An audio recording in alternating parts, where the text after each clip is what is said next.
चलें जी, स्टार्ट करते हैं। बिस्मिल्लाहिर्रहमानिर्रहीम। अच्छा, जो हमारा कंपनी लॉ का बस थोड़ा सा ब्रीफ सा मैं एक इंट्रोडक्शन दे दूं कि कंपनी लॉ पूरा एक थ्योरी सब्जेक्ट है। इसकी बाइफर्केशन जो है वो ये है कि 85 मार्क्स और 15 मार्क्स। जो 85 है ये प्योर आप लोगों की थ्योरी होगी और ये 15 जो है ये प्योर आप लोगों के MCQs होंगे। अच्छा, MCQs के बारे में मैं हमेशा कहता हूँ, आगे जाके इंशाल्लाह बात प्रूफ भी करूँगा कि MCQs अलग से कोई करने की चीज़ नहीं होती। जब आप पूरा कोर्स साथ साथ लेके चलते हैं, जब कोर्स आपका ख़त्म होता है तो ऑटोमेटिकली आपके MCQs भी हो जाते हैं। ये जो एक चीज़ है कि एक टीचर की किताब उसने बना दी, उसमें 200 MCQs हैं, 250 MCQs हैं, 300 MCQs हैं। तो 250-300 MCQs पे अपने 3-4-5 दिन आखिर के ज़ाया करने से बजाय आप अगर कंटेंट को पढ़ेंगे, आप अगर कंटेंट को इसको पढ़ेंगे तो ये ऑटोमेटिकली हो जाएगा। ये जो है ये इसी से बनता है, अलग से कोई MCQs की कोई तैयारी नहीं होती। मैं मिड टर्म मॉक में ज़रूर देता हूँ, लेकिन मैं ये बताता हूँ कि अलग से इसकी कोई भी तैयारी आप लोगों ने नहीं करनी। ये 15 मुफ्त के मार्क्स हैं, ये करेंगे ऑटोमेटिकली ये इससे कवर हो जाएगा। अच्छा, पेपर किस तरह आता है जी? पेपर इसमें जो है अगर मैं इसको डिवाइड करूँ तो आपका जो एक तरीके से जैसे कहेंगे आप ईजी कहेंगे, एक कहेंगे आप मीडियोकर कहेंगे, एक आप कहेंगे डिफिकल्ट लेवल कह रहे हैं या हार्ड कह लें, जो भी कह लें। देखिए ये बात याद रखिएगा कि जो मैं 85 की percentage in the terms of 100% ले रहा हूँ, इसको सही है 100% ले रहा हूँ, ये आपका आएगा 25 से 30% आएगा, सही है। ये भी आपका तकरीबन कोई इतना ही आएगा 25 से 30%। ये आपका आता है 50%। देखिए हमेशा एक बात याद रखिए कि आपने इसमें से नंबर लेना सीखना है। मैं अक्सर एक बात कहता हूं कि जो हमारे बच्चे जो पास होते हैं ये 50 और अबव पे पास होते हैं।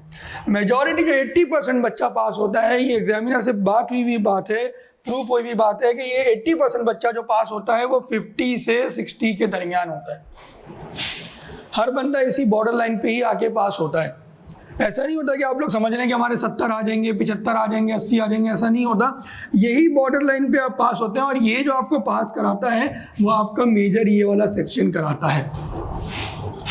ये हमें कोई भी एग्जामिनेशन हो, आपको ये आर्ट आना चाहिए कि इजी में से आप कैसे मार्क्स स्कोर करेंगे, सही है। देखो ये आपके लिए मुश्किल नहीं है, पूरे पाकिस्तान के लिए मुश्किल है, सही है। ये आपके लिए आसान है और सबके लिए आसान है। इसमें से आपको जो है मार्क्स जो है स्कोर करना आना चाहिए। ये तो मिसाल के तौर पे आपने इसमें कम से कम भी आपने इसमें 20 से जो है 25 नंबर इसमें उठाने। इसमें तो देखो आएंगे 5 से 10 ना, बहुत हुआ 10 आ गए, मुश्किल है ना। देख के बनाया है, तंग करने के लिए बनाया गया है। इस दफ़ा भी ऐसे सवाल 3-4 मौजूद है, 7-7 नंबर के, 6-6 नंबर के, जो इस कैटेगरी में फॉल करते हैं। फिर यहाँ जो है यहाँ आपको 50% नंबर उठाने, अगर ये 50 नंबर का है तो यहाँ आपको उठाने हैं 25 नंबर। मीडियोकर है, सवाल में कोई एक चीज़ मुश्किल होगी, सवाल में कोई 2 चीज़ मुश्किल होगी, पूरे सवाल मुश्किल इसके अंदर नहीं होंगे। कोई भी पेपर का पैटर्न देखें, हमेशा पेपर इसी पैटर्न पे बनता है। अगर आप इसको प्लस करेंगे, ये 20, ये 25, ये 5, ये आपके 50 नंबर बन जाएंगे। और ये यूं ही हर बच्चा जो पास होता है वो यूं ही होता है। इससे पहले भी जो आप पास हुए वो यूं ही हुए, आगे भी आपने यूं ही पास होना है। कहने का मकसद ये है कि आपने जो है अपनी ड्राफ्टिंग स्किल को इतना अच्छा करना है कि आपके जो आसान वाली चीज़ें हैं इसमें से आपके मार्क्स लूज ना हो। जब आप इसमें से अपने मार्क्स लूज करते हैं तो आपके पास होने की प्रोबेबिलिटी कम होती चली जाती है। ये हमेशा याद रखिए, किसी भी पेपर में ये जो है ये आप लोगों का एक आर्ट आपने डेवलप होना चाहिए कि जो चीज़ आसान है उसमें से नंबर किस तरह कैच करें। और सबसे पहला जो तरीक़ेकार ये होता है कि आप अटेंटिवली क्लासेस लें। Classes plays a very important role. हम लोग अक्सर ये चीज़ है कि एक क्लास ली, एक नहीं ली, स्किप कर दी, रिकॉर्डिंग है। मैं अक्सर एक बात कहता हूँ कि कोई इंडियन या हॉलीवुड मूवी नहीं है कि आप जो है एक साथ पे 8-10 घंटे की देख लेंगे, या आप 1-2 घंटे से ज़्यादा एक दिन में नहीं देख सकते, बोर हो जाएंगे। ये अब आप लोगों ने एक्सपीरियंस कर लिया होगा। जिन बच्चों ने अब CA में यहाँ तक पहुँच गए, 1.5-2 साल से बैठे हुए इस प्रोफेशन के अंदर, ये चीज़ देख ली होगी कि वो जो एंड के लिए जो जमा किए जाती हैं चीज़ें के एंड में आके देख लेंगे, वो एंड नहीं आ पाता। वो जब 8-8, 10-10 घंटे की आप लेक्चर टारगेट करते हैं एक दिन में, वो नहीं हो पाते, प्रैक्टिकली पॉसिबल नहीं है, क्योंकि इसमें कोई एंटरटेनमेंट नहीं है ना। वैसे ही ड्राई सब्जेक्ट है और ऊपर से प्रेशर अलग के 8 घंटे देखने, ये प्रैक्टिकली पॉसिबल नहीं है। साथ साथ लेके चलें। मेरी क्लासेस हफ्ते में 3 होती हैं, 1.25 घंटा 1.5 घंटे से ऊपर में क्लास नहीं लेता। रीज़न बीइंग पढ़ना मुश्किल होता है, आप मुझे 1.5 घंटे से ज़्यादा नहीं देख सकते और इस सब्जेक्ट को भी आप 1.5 घंटे से ज़्यादा, 1.25 घंटे से ज़्यादा आप एब्जॉर्ब नहीं कर सकेंगे। 1.25 घंटे की मेरी 3 क्लासें होती हैं। सैटरडे होगी, अब इंशाल्लाह टाइम टेबल फिक्स हो जाएगा, नेक्स्ट वीक से 3 क्लासें इंशाल्लाह होंगी। हम स्लो लेके चलेंगे सब्जेक्ट को। जो मेरी स्पीड पहली क्लास में होगी वही आखिरी क्लास में होती है। अब्दुल्ला ने थोड़ा सा मेरे साथ आज तकरीबन एक 20-25% कोर्स पढ़ा भी है, इसको आइडिया है। हम बिल्कुल स्मूथ लेके चलते हैं, ऐसा नहीं कि रिजल्ट से पहले बिल्कुल ही स्लो चल रहे हैं, रिजल्ट के बाद भगाना शुरू कर दिया, ये चीज़ें नहीं। जो एक कॉन्स्टेंट पेस है उसी से चलते हैं। अच्छा, एक चीज़ अगर मैं कंपनी के बारे में बता दूं, देखिए आपकी कंपनी जो है, कंपनी को कौन गवर्न करता है? आपका कंपनीज एक्ट करता है। कंपनी को आपकी कौन गवर्न करता है? कंपनीज एक्ट करता है। अब ये बहुत सारी बातें करता है। सबसे पहले बताता है कि कंपनी की फॉर्मेशन कैसे होगी, कंपनी बनेगी कैसे। फिर इसमें बताते हैं कंपनी को रेगुलेट कैसे करना है, कैसे चलाना है, क्या क्या चीज़ें करनी है। जैसे मिसाल के तौर पे आप लोगों को सबको पता है अकाउंटिंग की फील्ड के अकाउंट्स बनाने, मीटिंग करानी है, ये इस तरह की बेशुमार रिक्वायरमेंट जो है वो शेयर इशू और ये और वो, शेयर को बेचना, शेयर को खरीदना, डिलिस्टिंग, ये वो 50 तरह की चीज़ें वो इसके अंदर बताता है। सही है, क्या क्या कंपनी को करना है। एंड होता है इसका कि इस तरह की कंपनी बंद किस तरह होगी। सही है, आप लोगों के कोर्स में ये पूरा है, ये पूरा फॉर्मेशन का 100% वो बताएगा। छोटा सा है फॉर्मेशन, ज़्यादा बड़ा नहीं है, कंपनी किस तरह बनती है। ये बहुत चंद चीज़ें हैं इसके अंदर आप लोगों के। सही है, ऐसे मीटिंग्स आ गई, डायरेक्टर्स आ गए, सही है, CEO आ गया, अकाउंट्स आ गया, इस तरह की 3-4 चीज़ें। मॉर्टगेजेस अगर करा रहे हैं तो वो क्या होता है इंशाल्लाह पढ़ेंगे। मॉर्टगेजेस चाहिए आ गई, 3-4 चीज़ें आप लोगों के कोर्स में हैं। अच्छा, वाइंडिंग अप जो है ये सबसे बड़ा टॉपिक है। तकरीबन इसके अंदर कोई 130 सेक्शंस हैं और अगर ये पेजेस में देखा जाए तो करीब करीब इतने ही 130 पेजेस ही बनते हैं। लेकिन आप लोगों के कोर्स में इसमें सिर्फ 4 से 5 सेक्शन और 4 से 5 पेजेस जो है इसने दिए हुए हैं। ये मैं अक्सर बच्चों को कहता हूँ कि ये काउंसिल ने जो भी है ब्लेसिंग एंड डिस्गाइज है आप लोगों के लिए, कि जो पेपर 50 नंबर का था, 50 प्लस 50 था ना, एक तो मर्केंटाइल लॉ था जो बिजनेस लॉ के, या दूसरा था C लॉ, इजिकल टू 100 बनता था। अब इसी 50 को इन्होंने देखा जाए तो मल्टीप्लाई बाय 2 कर दिया विदाउट इंक्रीजिंग कोर्स। कोई ऐसा खास मेजर इंक्रीज नहीं आया इसके अंदर। अगर आप पिछले 1-1.5 साल पहले का कोर्स उठा के देखें तो ऑडिट निकाल दिया, ऑडिट की जगह वाइंडिंग अप डाल दिया। ऑडिट भी इतना ही बड़ा था जितना वाइंडिंग अप। तो ये गोल्डन अपॉर्चुनिटी है आप सबके लिए। मैं ये कह रहा हूँ बार बार, मैं लास्ट टाइम में भी कहा था, इसका अनकरीब कोर्स चेंज होगा। इसमें मेजर एडिशंस आएंगी, मेजर एडिशन इसके अंदर एक्सपेक्टेड है और होनी भी चाहिए, क्योंकि जो चीज़ आप 50 नंबर पर टेस्ट कर रहे थे आपने बिना आंखें बंद करके, वही चीज़ 100 नंबर पे आप टेस्ट कर रहे हैं, जो कि एक हिमाकत है ICAP की। लेकिन इस हिमाकत का आप लोग फ़ायदा उठाएंगे, जल्द से जल्द इसको जो है इंशाल्लाह हम पास करने की कोशिश करेंगे। कोई क्वेश्चन है आपका? यहाँ से जो है हम कंपनी का स्टार्ट करेंगे फॉर्मेशन से, सही है, फिर हम रेगुलेशन पे जाएंगे, फिर हम वाइंडिंग अप का छोटा सा फ्लेवर ले लेंगे। ये हमारी पूरी कोर्स की जो है कंपनीज एक्ट पूरा इसी पे मुश्तमिल है, सही है। इससे जो चंद चीज़ें आप लोगों के कोर्स में, छोटा सा कोर्स है, अगर कंपनी एक्ट में अगर 500 सेक्शन है तो आपके पास कोई 125 सेक्शन है। 25% तकरीबन ये बनता है, 20-25%, 30% आप लोगों के कोर्स में है। इतना बड़ा कोर्स नहीं है, छोटा सा कोर्स है।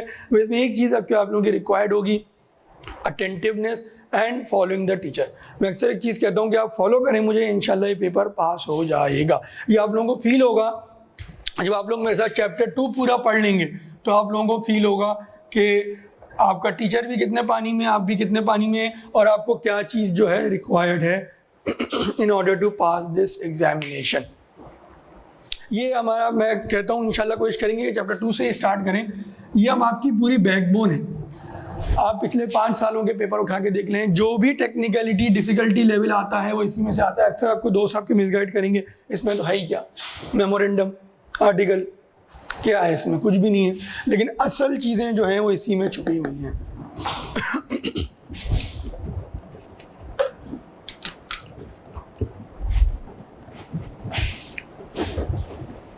हैंड आउट आप लोगों को मिल गया। अच्छा, एक पूरी एक बुक मेरी बनी हुई है, नोट्स कहेंगे, नोट बुक। बुक और नोट्स में क्या फ़र्क होता है वैसे?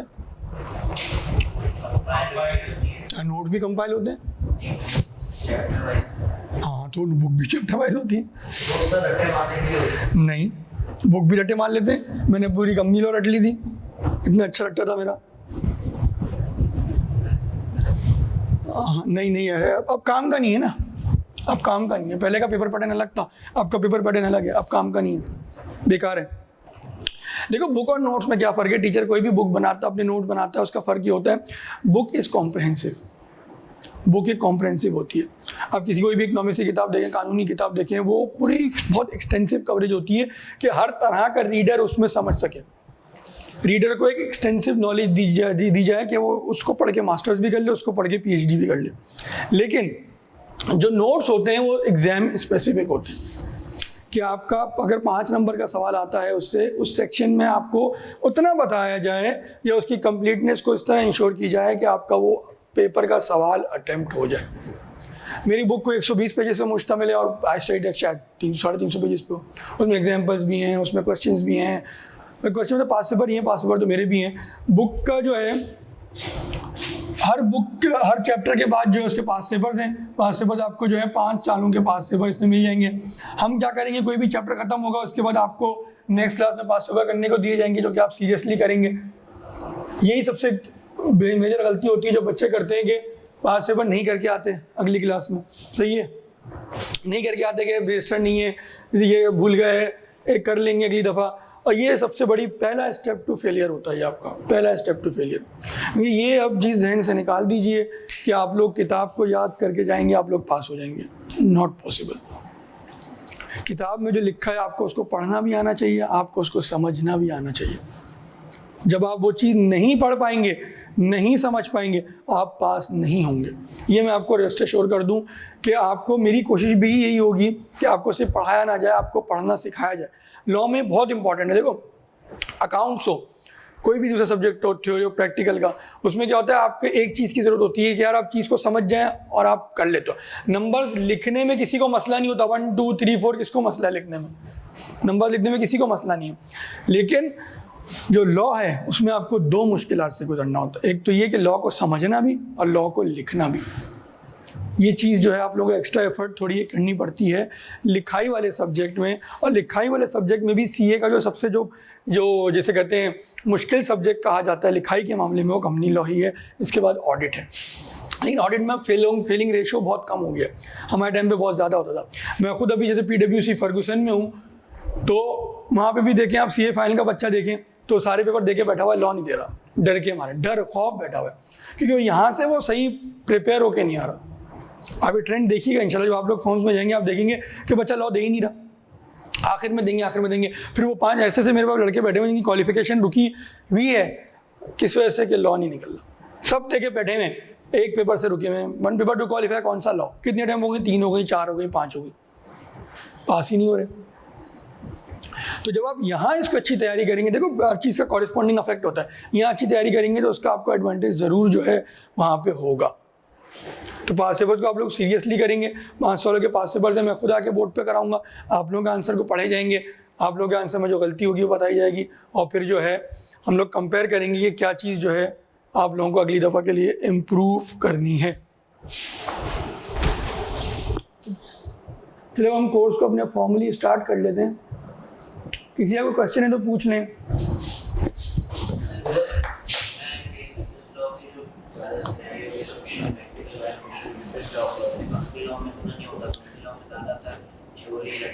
नहीं ना, किसने कहा तुम्हें दिया पहले कंपनी लो? भाई ने कितने टाइम पहले दिया? नहीं पक्की बात है, भाई है ना तुम्हारा, गलत मशवरे क्यों दे रहा है तुम्हें? अभी करेंगे ना, देखो ये चीज़ खुद करेंगे। अभी चैप्टर नंबर 2 आ जाएगा, 4-5 क्लासें रुक जाओ, 4-5 क्लासें तरीके से लो, फिर तुम्हें समझ में आएगा कि लॉ है क्या, लॉ है क्या, तुम्हें सही समझ में आएगा लॉ है क्या चीज़, किस बला का नाम है।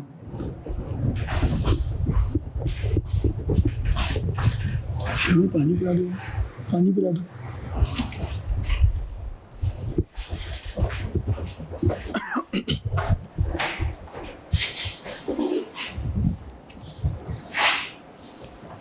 किसी का कोई क्वेश्चन?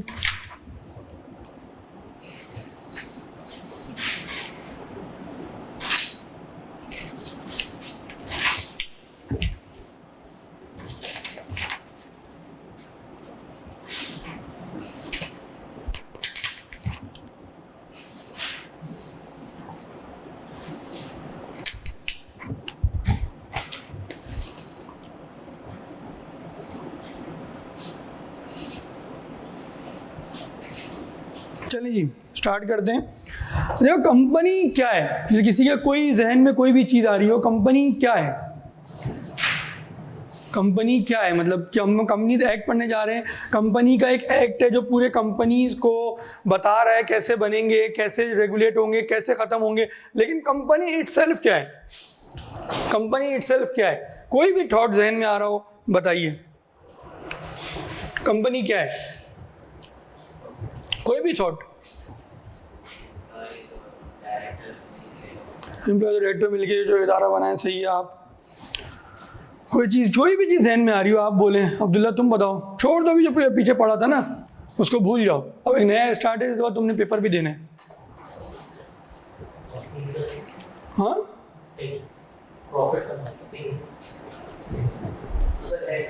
क्या है? कुछ ना कुछ है, क्या है ये नहीं पता।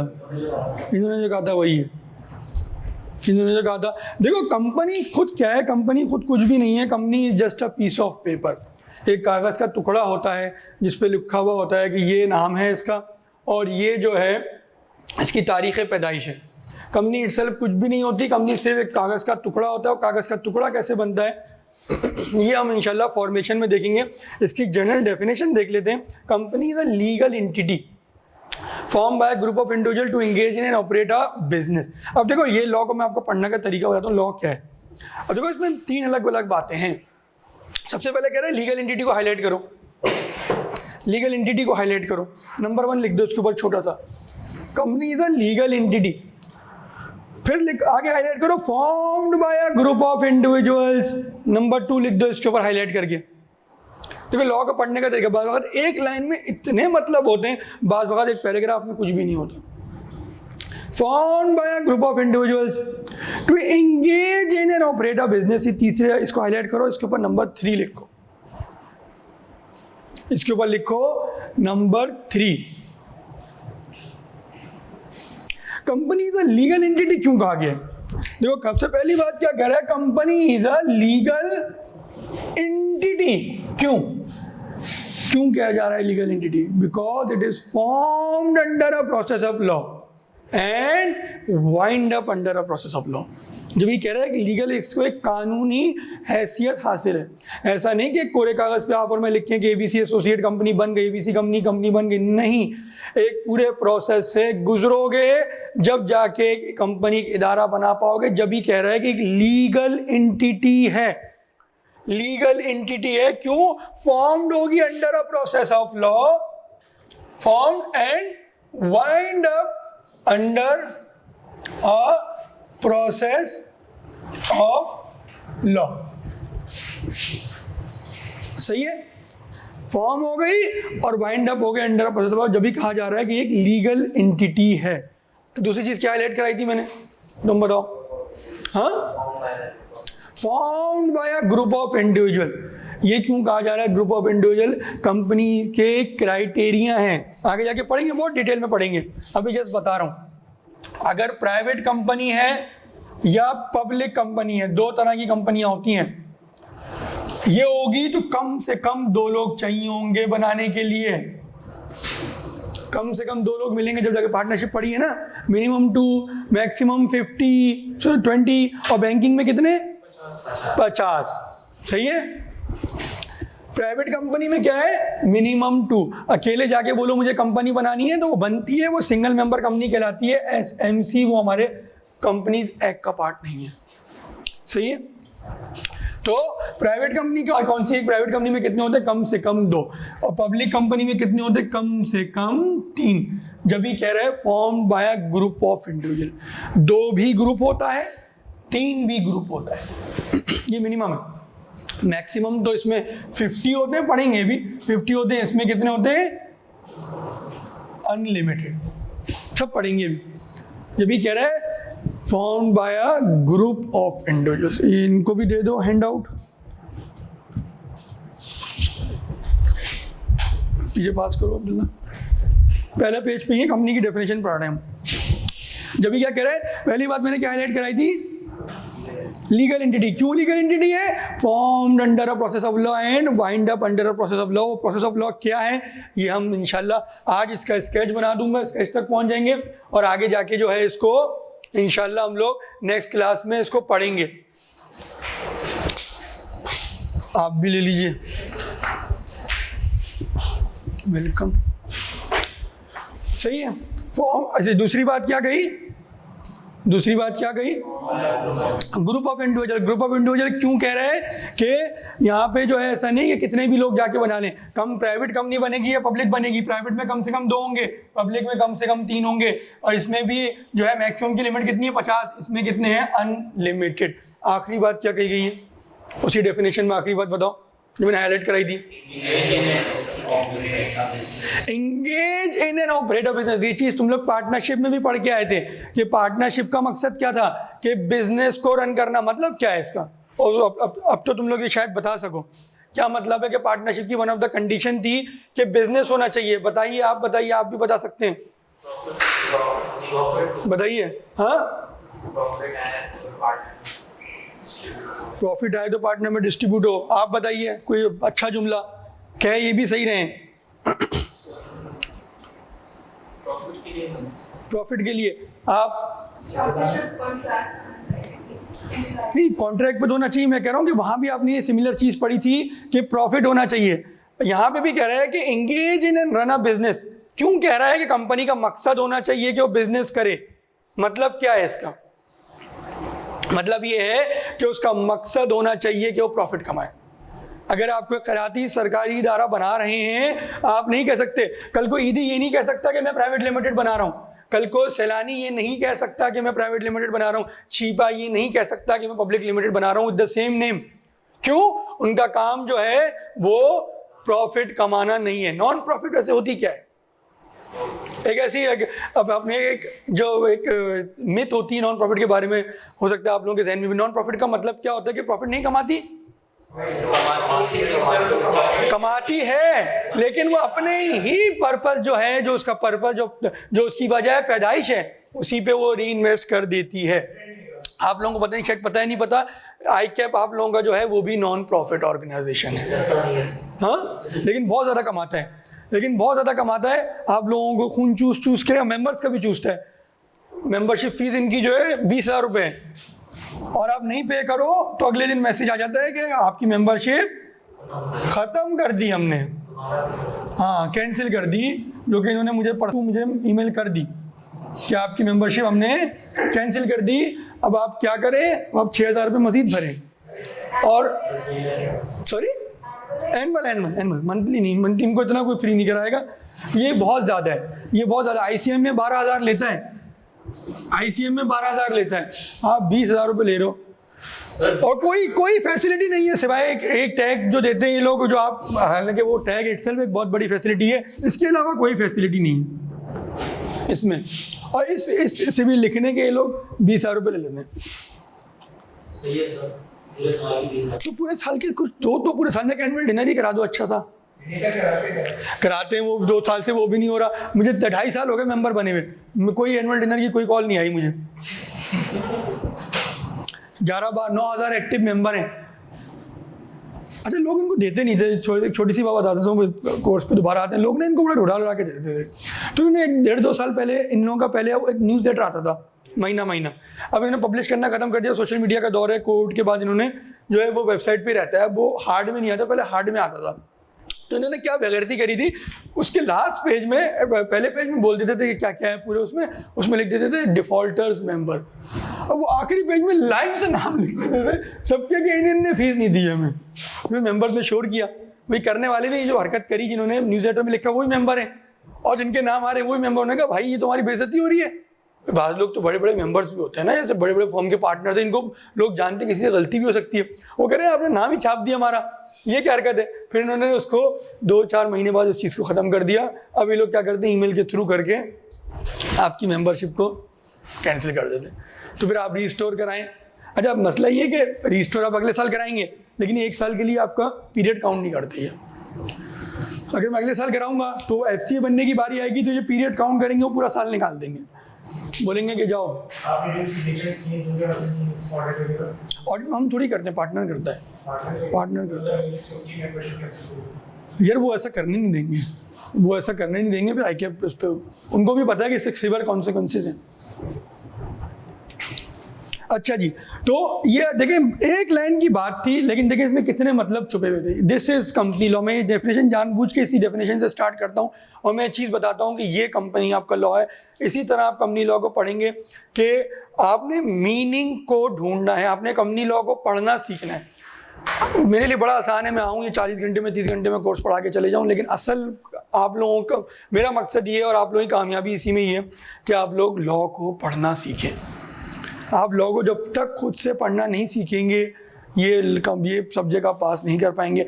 जितनी जल्दी आप खुद से पढ़ना सीख लेंगे इतनी ही आसानी आप लोगों के लिए होगी।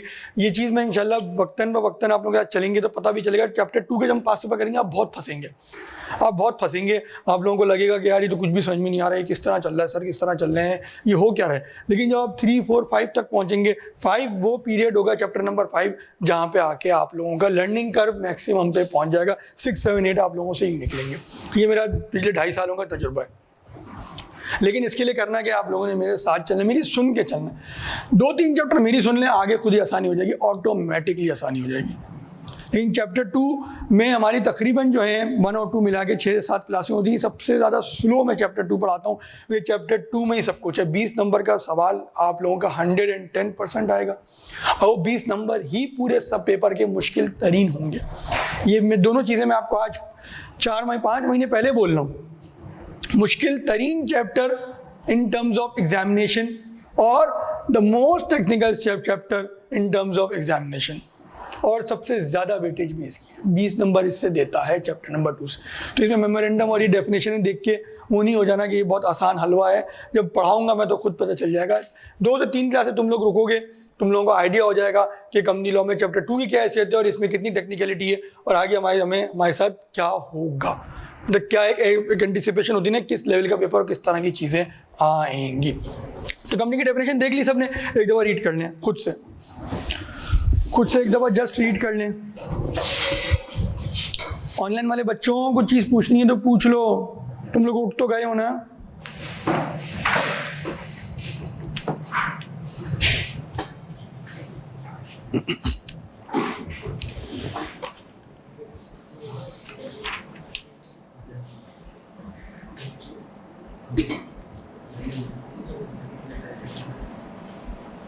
नोट्स की PDF सेंड कर दें भाई अब्दुल्ला।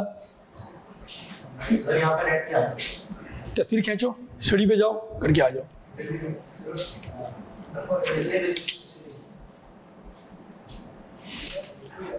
शुरू में खींच लो कुछ पेजेस की।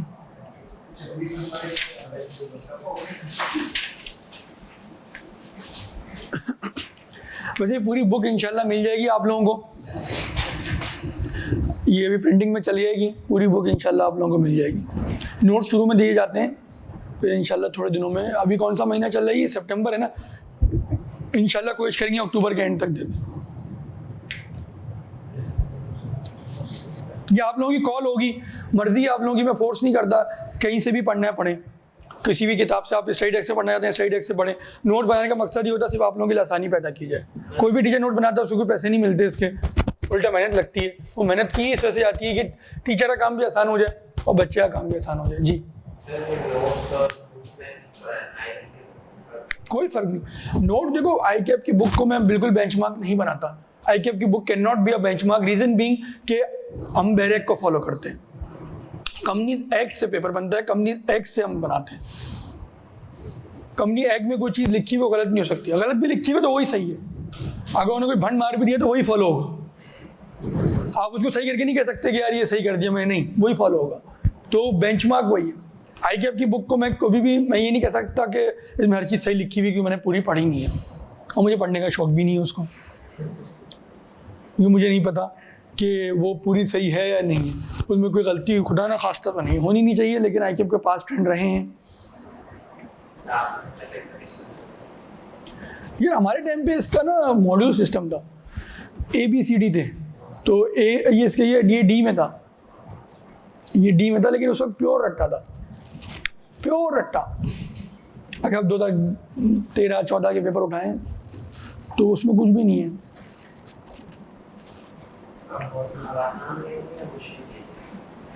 यार दोनों है, देखो आसान मुश्किल की बात नहीं होती, बात होती है अपब्रिंगिंग की। आप लोग जैसे सीए के स्टूडेंट्स हो, एक एमबीए का स्टूडेंट आप लोगों के साथ आके बैठता है, एमबीए का स्टूडेंट बोले, आप बोलो यार मैं मुश्किल चीज़ पढ़ता हूँ, तुम एक आसान चीज़ पढ़ते हो। एक होता है ना कि यार हम बहुत मुश्किलात से गुजरते हैं, तो भाई तुम्हें उस मुश्किलात से गुजारने के लिए उस प्रैक्टिस भी तो कराई जाती है, तुम उस मोड में भी तो आते हो। तुम अगर वैसे होते तो तुम उतना ही मुश्किल पढ़ते, वो तुम्हारी जगह होता वो भी पढ़ लेता। तो तुम्हारा माइंडसेट पहले दिन से बना होता है, तुम्हारी प्रैक्टिस, तुम्हारी मेहनत पर उसी लेवल पे होती है। तुम पीआरसी में बैठते हो, तुम्हारी क्या मेहनत होती है उसके अंदर? बहुत कम, कुछ भी नहीं होती। ओ लेवल वाले बच्चे तो वैसे ही पास कर लेते हैं उसको, सही है। हमारे टाइम पे वो पीआरसी वाली आसानी नहीं थी, मॉड्यूल ए था, मॉड्यूल ए बहुत मुश्किल था, अंग्रेजी का पेपर बहुत मुश्किल था, क्यूटी बहुत मुश्किल था। हम उस माइंडसेट से पढ़ते थे। आप आज पीआरसी को अलग माइंडसेट से पढ़ते हैं, कैफ को अलग माइंडसेट से पढ़ते हैं, तो ऑटोमेटिकली आप खुद अपने आप को मोल्ड कर लेते हैं। अब सी लोग कहते हैं सी इंटर में रहते हो, सी फाइनल यार ऐसा है, ट्रेनिंग है तो ये है, तो वो यार जब वहाँ जाओगे कर लोगे। अगर आपको पता होगा ना सुबह उठ के कि मुझे ट्रेनिंग पे भी जाना है, मुझे शाम में आके क्लास भी लेनी है, तो आप ऑटोमेटिकली प्रिपेयर्ड होगे। तो इंसान को अल्लाह ने इतनी फ्लेक्सिबिलिटी दी हुई होती है कि वो अपने आप को हालात के हिसाब से मोल्ड कर लेते हैं। आज से 25 साल पहले के पेपर देखें, कुछ भी नहीं थे उसमें, आज के पेपर देखें ज़मीन आसमान का फर्क है।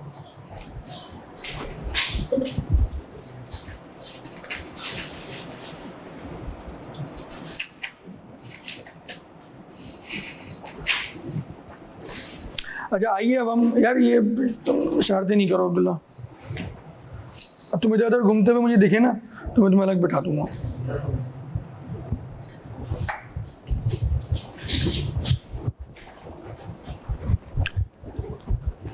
अच्छा आप टाइप्स ऑफ कंपनीज करते हैं, ये बहुत गौर से सुनना है, इसमें बच्चे अक्सर कंफ्यूज हो जाते हैं टाइप्स ऑफ कंपनीज में। How many days classes in a week? How many days? 3 days.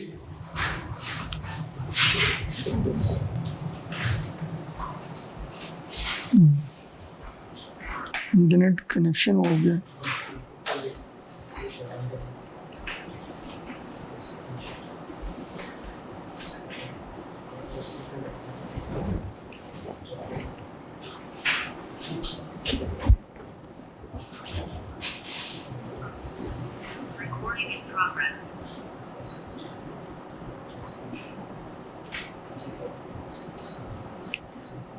अब आ गई स्क्रीन,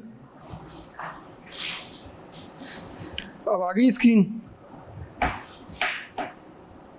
चलें जी स्टार्ट करते हैं। देखिए टाइप्स ऑफ कंपनी, अब यहाँ से फोकस बढ़ाते हैं। टाइप्स ऑफ कंपनीज जो है, हमने सबसे पहले क्या देखा, हमने कंपनी की डेफिनेशन देखी।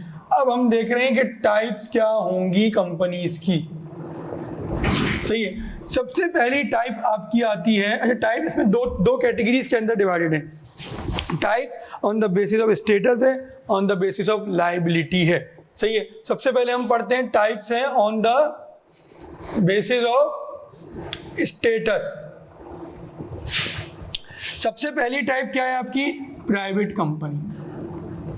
अब इसको एक एक को सुकून से देखते हैं। अब यहां से देखो फोकस बढ़ा दो। पब्लिक कंपनी 3 में क्या है आपकी? Single member company. देखो प्राइवेट कंपनी और इन तीनों में कुछ ना कुछ तो डिफरेंशिएटिंग फैक्टर होगा, जब भी जो है उसने जाके 3 कैटेगरीज ऑफ कंपनी बनाई है। सिंगल मेंबर कंपनी को मैं पहले डिफाइन कर देता हूँ, this is not part of our course, लेकिन क्या है कि चूंकि टाइप ऑफ कंपनी में इससे लिखा हुआ है। सिंगल मेंबर कंपनी क्या होती है? इसमें एक ही मेंबर होता है, मतलब एक ही बंदा होता है जो इसको बनाता है, इसको चलाता है, सही है। इसको भाई इतनी हद तक ही समझें, ये इसको जो गवर्न करते हैं वो एसएमसी रूल्स करते हैं, वो आप लोगों के कोर्स में नहीं है, यहाँ भी नहीं है और इवन सीए फाइनल में भी नहीं है। ये हमारे कोर्स में एक ज़माने में हुआ करते थे जब हम पढ़ते थे, तो ये बिल्कुल भी कोर्स में आप लोगों के नहीं है। हमने इन दो को पढ़ना है, प्राइवेट कंपनी और पब्लिक कंपनी। अच्छा प्राइवेट कंपनी कौन सी कंपनी होती है? प्राइवेट कंपनी वो कंपनी होती है जिसको अपने आर्टिकल्स में लिखे। अब आर्टिकल्स क्या होता है? आप सब पहले पढ़ रहे हैं लॉ, ये किसी ने पढ़ा हुआ है? तुमने थोड़ा बेसिक पढ़ा हुआ है? नहीं नहीं नहीं नहीं पढ़ा हुआ है, एक दफ़ा दिया हुआ है, आपने पढ़ा हुआ है? नहीं पढ़ा हुआ, फर्स्ट टाइम। देखो अगले चैप्टर में जाके हम ये चीज पढ़ेंगे बहुत डिटेल में कि what is memorandum, what is article. दो तरह के डॉक्यूमेंट होते हैं अपने पास, नहीं लिख लें। MOA मतलब मेमोरेंडम ऑफ एसोसिएशन, पूरा नहीं लिख रहा मैं, अगले चैप्टर में ये बहुत ही ज्यादा डिटेल में आएगा। फिर होता है AOA articles of association. Memorandum और आर्टिकल क्या होते हैं, ये आप लोगों के जो है रेगुलेटरी डॉक्यूमेंट होते हैं। मैं वैसे भी एक वर्ड बोल रहा हूँ, इसमें आगे जाके हम समझेंगे ये क्या होते हैं आप लोगों के। ये आप लोगों के कंपनी के रेगुलेटरी डॉक्यूमेंट होते हैं, ये आपको रेगुलेट कर रहे होते हैं, सही है। ये आपका रेगुलेटरी डॉक्यूमेंट होता है, ये आपकी कंपनी उसको क्या कर रहा होता है, रेगुलेट कर रहा होता है। तो कह रहे हैं जो आपके रेगुलेटरी डॉक्यूमेंट है आर्टिकल्स में, उसमें ये 3 बातें लिखी हुई हो तो वो प्राइवेट कंपनी कहलाई जाएगी, सही है। प्राइवेट कंपनी की इटसेल्फ कोई डेफिनेशन नहीं है, वो कह रहा है प्राइवेट कंपनी वो कंपनी जिसमें 3 बातें जो हैं लिखी हुई हो तो वो प्राइवेट कंपनी कहलाई जाएगी। वो 3 बातें क्या हैं? नंबर 1 उसके अंदर बात है कि आपके मेंबर जो हैं 2 से लेके 50 तक होंगे। अभी प्रॉपर रीड करेंगे इसको, सही है। नंबर 2 चीज क्या है इसके अंदर, रिस्ट्रिक्शन होगी कि आप जो है क्या नहीं कर सकते, अपने शेयर्स को क्या नहीं कर सकते, ट्रांसफर नहीं कर सकते। और नंबर 3 क्या है, प्रोहिबिशन होगी। प्रोहिबिशन होगी, किस चीज की होगी प्रोहिबिशन अब्दुल्ला? इनविटेशन आप नहीं दे सकते कि आओ मेरे शेयर्स को खरीदो। अब आओ इसको जो है डिटेल में पढ़ते हैं कि ये चीज क्या है।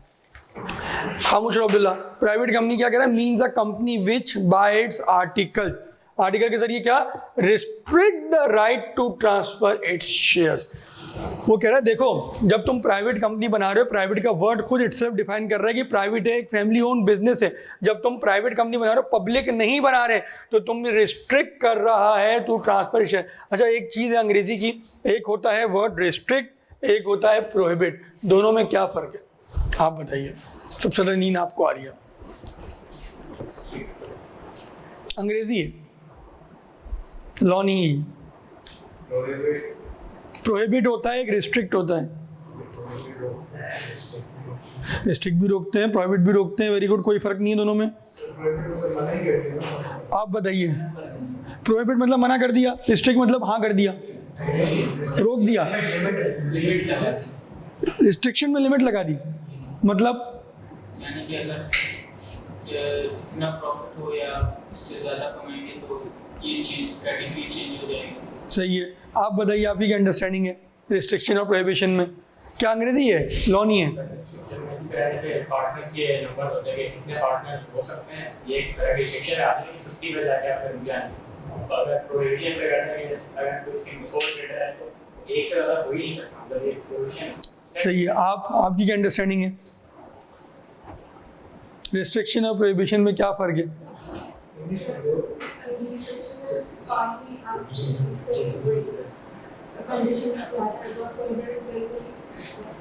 सही, आप सब ने तकरीबन इन्होंने सही कहा, आपकी थोड़ी डेफिनेशन ज़्यादा बेहतर थी। रिस्ट्रिक्शन और प्रोहिबिशन में फ़र्क ये है कि प्रोहिबिशन मतलब मना, ख़त्म, कोई गुंजाइश नहीं। रिस्ट्रिक्शन में कोई गुंजाइश है, कोई कंडीशन है, वो फुलफिल करेंगे तो आप वो चीज़ कर सकेंगे। मिसाल के तौर पे एक छोटी सी बात, एक कानून है कि पाकिस्तान में कोई भी आर्म्स एंड एम्यूनिशन की कंपनी नहीं खोल सकता, सही है, हत्ता जब तक कि वो गवर्नमेंट ऑफ पाकिस्तान से उसकी NOC ना ले ले। ये क्या है, रिस्ट्रिक्शन, कि भाई NOC नहीं ले सकते तो जब तक आप नहीं कर सकते, NOC ले लोगे तो कर लोगे। मिसाल के तौर पे आपके लॉ में अमेंडमेंट हुई कि अब गवर्नमेंट ऑफ पाकिस्तान ने NOC देना बंद कर दिया, कहा कोई भी पाकिस्तानी अब जो है नहीं बना सकता कंसिडरिंग एनी फैक्टर। अब क्या हो गया ये, अब ये प्रोहिबिशन हो गई कि अब कोई NOC के चक्कर नहीं, किसी की इजाज़त नहीं लेनी, किसी से कोई पवा नहीं लगाना, अब आप कर ही नहीं सकते। This is the difference between restriction and prohibition. तो वो क्या कह रहा है पहले जुमले में, आपका नाम क्या है, ऑन, पहले जुमले में वो क्या कह रहा है, restrict the right to transfer shares, का मतलब कि आप ओपनली खुल्लम खुल्ला ट्रांसफर नहीं कर सकते। लेकिन इसका ये कतई मतलब नहीं कि एक दफ़ा ले लिए तो मरते दम तक रखने हैं, कब्र में साथ लेके जाना है वो शेयर सर्टिफिकेट, ऐसी बात नहीं। खुल्लम खुल्ला नहीं बेच सकते, ब्रोशर नहीं छाप सकते उसका, एडवर्टाइज नहीं कर सकते उसको, सही है। लेकिन आप क्या, आपका कज़न है, आप बोले यार मैं कंपनी बनाई थी मैंने, ये मैंने 15 लाख रुपया कैपिटल लगाया था, इसमें मेरे 1.5 लाख शेयर्स हैं, मैं जा रहा हूँ ऑस्ट्रेलिया जा रहा हूँ अब यार तुम ले लो इनको, तुम चला लो, कंपनी अच्छी प्रॉफिट में ही है। उसने कहा सही है यार, उसने देखा, उसने कहा सही है प्रॉफिट में, चलो मैं खरीद लेता हूँ, उसने आपको 15 लाख जो है दे दिया, आपने उसको बेच दिए, दिस इज अलाउड। अब यही काम आप जाके आपने क्या किया, टीवी में स्टार चला दिया, न्यूज़पेपर में चला दिया कि मेरे पास 15 लाख शेयर है इस प्राइवेट कंपनी के और मैं बेचना चाह रहा हूँ, यहाँ आपको लॉ रोक देगा। जब ये कह रहा है restrict the right to transfer it's.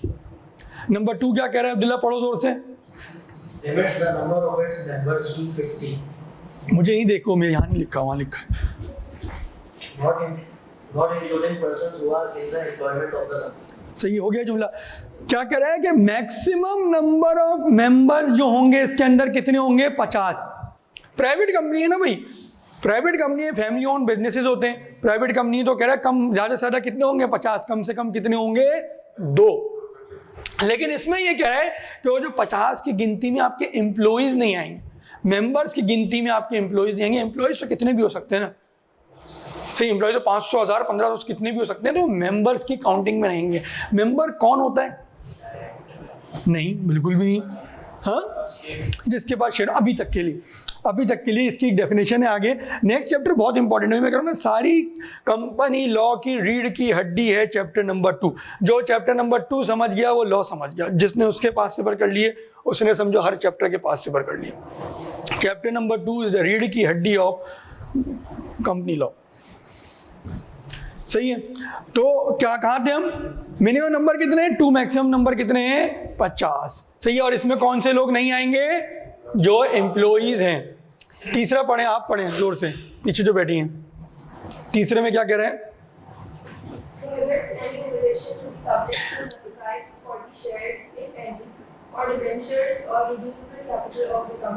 सही है। तीसरे में कह रहा है कि आप प्रोहिबिट कर रहे हैं क्या, कि पब्लिक में नहीं जाना। पब्लिक में क्यों नहीं जाना, अपने शेयर्स को एडवर्टाइज करने के लिए। क्यों एडवर्टाइज करने के लिए, कि आओ मेरे शेयर्स खरीदो। इसका मैंने आपको एग्जांपल दी थी। अगर यहाँ प्रोहिबिट नहीं करता तो पहला जुमला नल एंड वॉइड हो जाता। वहां रिस्ट्रिक्ट कर रहा है, जब यहाँ प्रोहिबिट कर रहा है। वहां रिस्ट्रिक्शन किससे थी, कनेक्ट करो, वहां रिस्ट्रिक्शन किससे थी, कि आपकी रिस्ट्रिक्शन थी कि आप जो है शेयर को ट्रांसफर खुल्लम खुल्ला नहीं कर सकते। सही है, और उसको जैसे कहते हैं एग्जीक्यूट कराने के लिए, इस पॉइंट को एग्जीक्यूट कराने के लिए उसने ये वाला पॉइंट बनाया कि प्रोहिबिट कर रहा हूं मैं, कि खुल्लम खुल्ला किसी को एडवर्टाइज नहीं करोगे, इनवाइट नहीं करोगे कि तुम्हारे शेयर खरीदने। अंदर ही अंदर कर लो, तुम्हारे कजन है, तुम्हारे दोस्त आ रहे हैं, तुम्हारी कोई सोशल गैदरिंग है, कर लो। फेसबुक पे लिख के मत लगा देना, वो फिर इन पब्लिक इन्विटेशन हो जाएगा, पब्लिक है ना, पब्लिक फोरम है। ट्विटर पे लिख के मत लगा देना।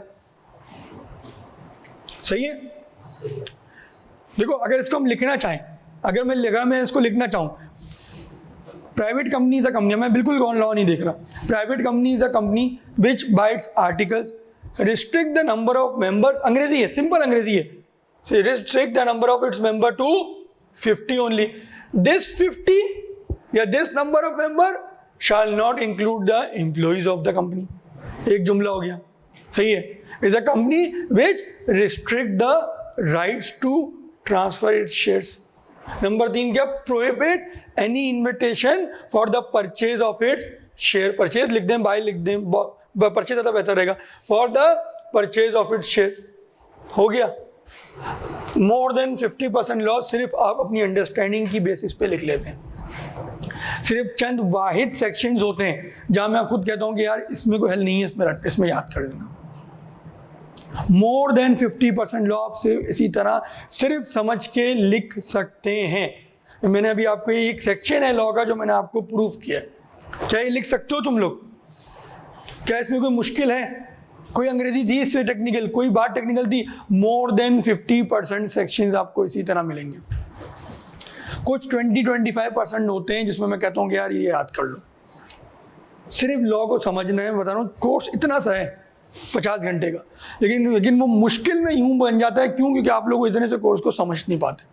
समझ लो ये कुछ भी नहीं, पहली अटेम्प्ट में निकलेगा, लेकिन नहीं समझोगे तो ये फिर तंग करता है सब्जेक्ट। सीए का सबसे रुलाने वाले सब्जेक्टों में से एक है ये और ऑडिट। इनको कभी भी लाइट नहीं लेना। अकाउंटिंग निकल जाता है, एक नहीं 2 में निकल जाएगा। प्रैक्टिस है ना यार, एक दफ़ा थोड़ा हल्का सवाल आ गया 15-20 का, वो सही कर दिया, निकल गया।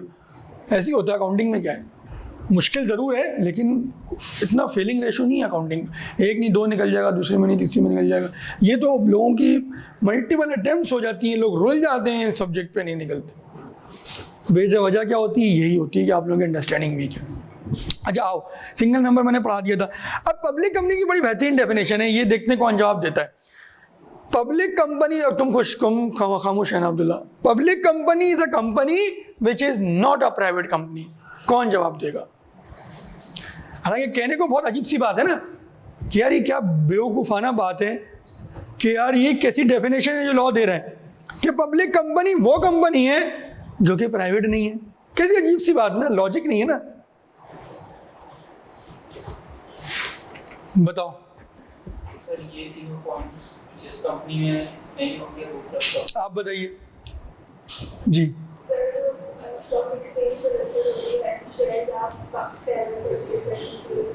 नहीं वो एक अलग कैटेगरी है, वो इसके अंदर 2 कैटेगरी आएंगी, मैं पढ़ाऊंगा, लिस्टेड अनलिस्टेड। वो एक अलग चीज़ है, वो एक अलग चीज़ है। मैं अभी पूछ रहा हूँ कि पब्लिक कंपनी को कह रहा है which is not a private company, इसका क्या मतलब है? ऑन अगला सवाल तुमसे, तुम सोचो, आप बताइए। सही है। और ऑनलाइन वाले बच्चे भी पार्टिसिपेट कर सकते हैं, कोई पाबंदी नहीं है आप लोगों पे। सिंगल मेंबर कंपनी की कोई टाइप नहीं होती, कोई एग्जाम्पल नहीं है। से वैसे अगर प्रैक्टिकली आप लोगों को सुनना है तो ये जो आप लोगों की बड़ी मशहूर जो लेडीज ब्रांड है खाड़ी is a single member company. शायद स्पेलिंग में गलत लिख रहा हूँ, एक ए है, सही लिखा। 2000 बहुत गिफ्ट दिए इसने लोगों को वहाँ से खरीद के, इसको पता है। अम्मी के साथ गए थे, अच्छा अम्मी के साथ जाके लिए थे इन्होंने गिफ्ट जिनको देने थे। अच्छी बात है, अम्मी को पहले से आपने बता दिया। खाड़ी जो है ये सिंगल मेंबर कंपनी है आपकी और बहुत बड़ी कंपनी है। अच्छा जी, चलिए मैं अपने सवाल पे वापस आता हूँ। जी ऑन बताइए, आप गुम मत हो जाइएगा वहाँ पे जो अम्मी के साथ गए थे। किसके लिए गए थे? पब्लिक कंपनी पब्लिक शामिल होती है। यहाँ जिन्नात मुर्गी हैं, गधे घोड़े तो हैं प्राइवेट कंपनी में। हाँ नहीं, प्राइवेट कंपनी में जो 50 लोग हैं ये इंसान नहीं है, मेंबर 50 से ज़्यादा होते हैं। सही है। और देखो अगेन, देखो ये जो एक्सरसाइज हो रही है ना, ये सिर्फ लॉ को पिक करने के लिए हो रही है। ये मजाक में तफरी में लॉ को जब ये पिक कर, लॉ की अंडरस्टैंडिंग किस तरह, ये मैं कह रहा हूँ ना 1 और 2 में बहुत स्लो कराता हूँ। इसके बाद आप लोगों को खुद आप लोग कहोगे, जब मैं सेक्शन पढ़ेगा कहूँगा एनी क्वेश्चन, कोई क्वेश्चन नहीं आएगा, समझ में आने शुरू हो जाएंगी। चैप्टर 1 और 2 में बहुत फंसोगे, पास पेपर में भी फंसोगे इसके, ये भी प्रूव हो जाएगा अगली 4-5 क्लासों में तुम लोगों को। इसके बाद तुम लोग ऐसे निकलोगे और यही साइन होगा कि आप लोग पास होंगे। जो उसके बाद भी फंसा, इसका मतलब अंडरस्टैंडिंग की बहुत सख्त इश्यूज है। मैं बता भी दूंगा भाई तुम्हारे साथ मसला है, तुम्हारे साथ मसला है, तुम्हारे साथ मसला है, काम करो। बताइए, ये अगेन भी लॉ समझना सीख रहे हैं, पढ़ाना बहुत आसान है। मैं बोल दूं ये है इसका मतलब, आप लोग अंडरस्टैंडिंग कैसे डेवलप होगी और सवाल जो मुश्किल आएगा उसको कैसे इंटरप्रेट करोगे, सारी बात ये है। आप बताइए, इन्होंने तो बोल दिया वो इंसान है, वो इंसान नहीं है। आप बताइए, आपके ज़हन में कुछ आ रहा हो?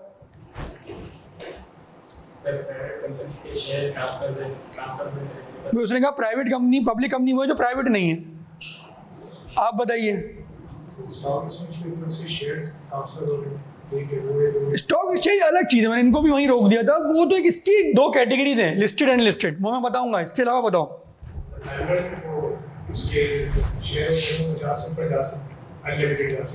रिस्ट्रिक्शन नहीं है, आपको शेयर बेचने की प्रोहिबिशन भी नहीं है रिलेशन टू। सही है, वेरी गुड। इन दोनों बच्चों ने बिल्कुल सही बात बताई। इसने भी आपका नाम यासिर ने, इन्होंने बिल्कुल सही बात बताई। वो देखो ये बेवकूफ़ानी डेफिनेशन नहीं है, उसने प्राइवेट कंपनी को डिफाइन कर दिया और कहा प्राइवेट कंपनी वो कंपनी जिसमें 3 रिस्ट्रिक्शन आ जाए, और कहा कि पब्लिक कंपनी वो कंपनी है जो प्राइवेट नहीं है। मतलब ये तीनों रिस्ट्रिक्शन जिस कंपनी में नहीं है वो पब्लिक कंपनी है। कौन सी रिस्ट्रिक्शन? नंबर ऑफ मेंबर्स की, अनलिमिटेड नंबर ऑफ मेंबर्स है। मैंने पहले लिख के बताया था, इससे पहले जो लिखा था मैंने लिखा था ना प्राइवेट पब्लिक अनलिमिटेड लिखा था मैंने, अनलिमिटेड है। नंबर 2 क्या है? कोई रिस्ट्रिक्शन नहीं, पब्लिक है ना यार, पब्लिक में कैसे रिस्ट्रिक्शन हो सकती है? जिसको चाहे एडवर्टाइज करना है करो, जहां चाहे एडवर्टाइज करना है करो, सिंध में करना है सिंध में करो, पंजाब में करना है पंजाब में करो। तीसरी चीज क्या थी? इन्विटेशन तक। कोई प्रोहिबिशन नहीं। जब रिस्ट्रिक्शन ही नहीं है तो प्रोहिबिशन कैसे होगी? ऐसा नहीं हो सकता, ये दोनों इंटरलिंक्ड हैं। ऐसा नहीं हो सकता यहाँ से रिस्ट्रिक्शन हटा दें यहाँ प्रोहिबिशन रहने दें, ये दोनों इंटरलिंक्ड हैं। समझ में आया? समझ में आया? पक्की बात है? कोई सवाल किसी का?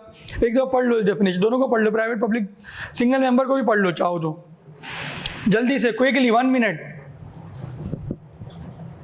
Very good Umar Faisal, very good, बिल्कुल यही जवाब था इसका।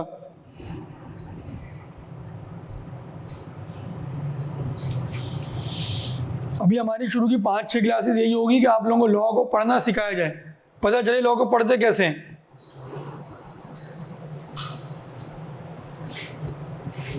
जल्दी से पढ़ लो इसको। लॉ में मे को शाल कर दो, शाल को मे कर दो, पूरा जवाब गलत हो जाता है। और भाई ये वाली अप्रोच से कभी नहीं चलना, मैं इसके बिल्कुल सख्त खिलाफ हूं। कौन सी? सबसे पहले लॉ, सही है, फिर क्या लिखते हो? बैकग्राउंड, क्या होता है वो, फिर वो कंक्लूजन। ये नहीं करना भाई, खुदा के वास्ते, ये अप्रोच से नहीं, ये कोई अप्रोच नहीं होती। आप कोई जज नहीं है, ये जजेस करते हैं कि वो बैठ के फैसला सुना रहे होते हैं कि मैंने इस सेक्शन के तहत जो है फैसला दिया है। आप लोग जजमेंट पास नहीं करना, आपने एक सिंपल सवाल सॉल्व करना है। आई कैप का आप एक सवाल मुझे ऐसे जवाब उठा के दिखा दें जिसमें उसने ये हेडिंग डाल के 3 हेडिंग डाल के किया। ये आपने प्रैक्टिस फॉलो नहीं करनी, this is a wastage of time. 3-3 number के सवाल भी 3 हेडिंगें डाल के लॉ लिखोगे, वो बैकग्राउंड दोगे, कंफ्यूज, जो भी हेडिंग डालते हो मुझे नहीं पता, 3 हेडिंग में डिवाइड करते हैं, कुछ टीचर्स भी गाइड करते हैं। ये बेवकूफ़ी करोगे तो पेपर 70-75 नंबर से ऊपर का नहीं होगा। ये बेवकूफ़ी बिल्कुल नहीं करना। चलो जी पढ़ो।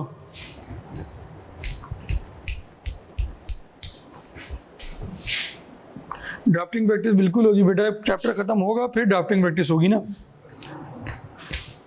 पास पेपर्स करेंगे, जो कॉन्फिडेंस आपका आईकेएम का पास पेपर देगा वो कॉन्फिडेंस कोई टीचर का किसी का सवाल नहीं दे सकता, और ना ही कोई उस लेवल का सवाल बना सकता है। वो 6 महीने सोचता है एक सवाल बनाने पे, 6 महीने सोच के एक पेपर बनाता है वो। कोई भी टीचर 6 महीने थोड़ी बैठ सकता है एक जगह पे पेपर बनाने के लिए। पढ़ लिया आपने? पढ़ लिया? सबने पढ़ लिया? आगे बढ़ें, कोई सवाल तो नहीं है। अब आओ, पब्लिक कंपनी में 2 बाइफरकेशंस हैं, उन 2 बाइफरकेशंस को पढ़ते हैं। फिर मैं on the basis of liability पढ़ाऊंगा क्या होती है, फिर मैं एक स्केच बना दूंगा, जो वो स्केच आप लोग ड्रॉ करेंगे और नेक्स्ट चैप्टर का हम लोग स्टार्ट करेंगे। इसमें जो नेक्स्ट क्लास में उस चैप्टर को स्टार्ट करेंगे, जो इसमें डेफिनेशंस रह जाएंगी मैं वहाँ से लिंक कर करके पढ़ाता रहूँगा। सही है? इसके बाद क्या कह रहा है? पब्लिक में कह रहा है एक होती है लिस्टेड, एक होती है अनलिस्टेड।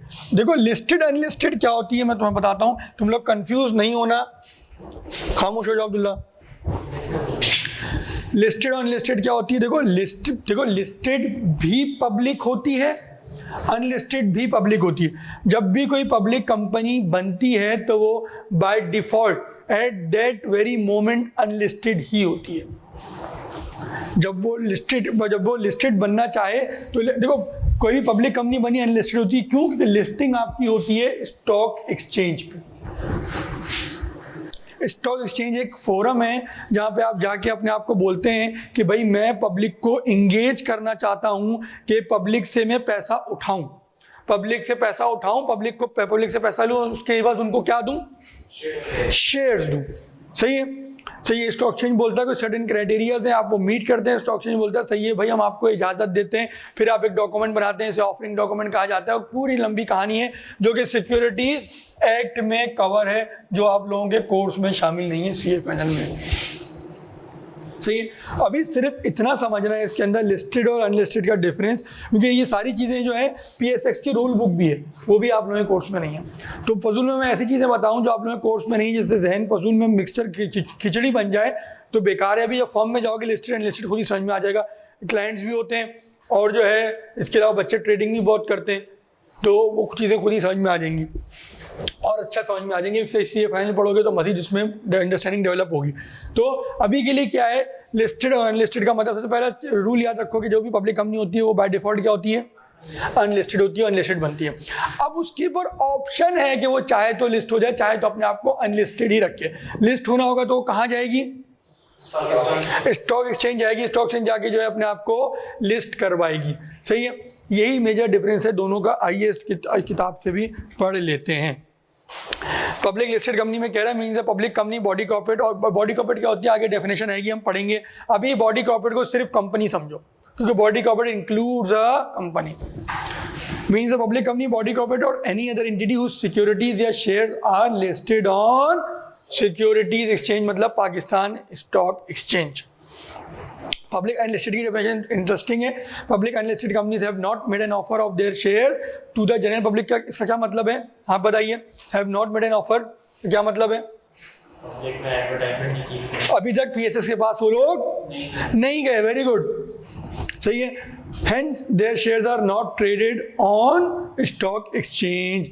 अब देखो आगे क्या मजे की बात कर रहा है। Public unlisted company however is entitled to make an offer to the general public as and when it thinks fit.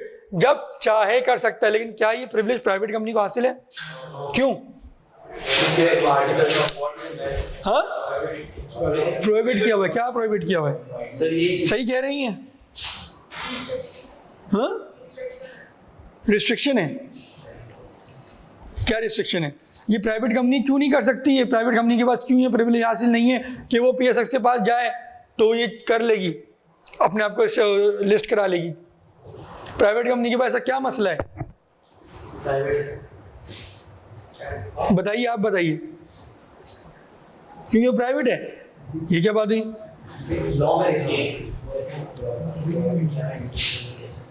सही है, बस एक ही बात है।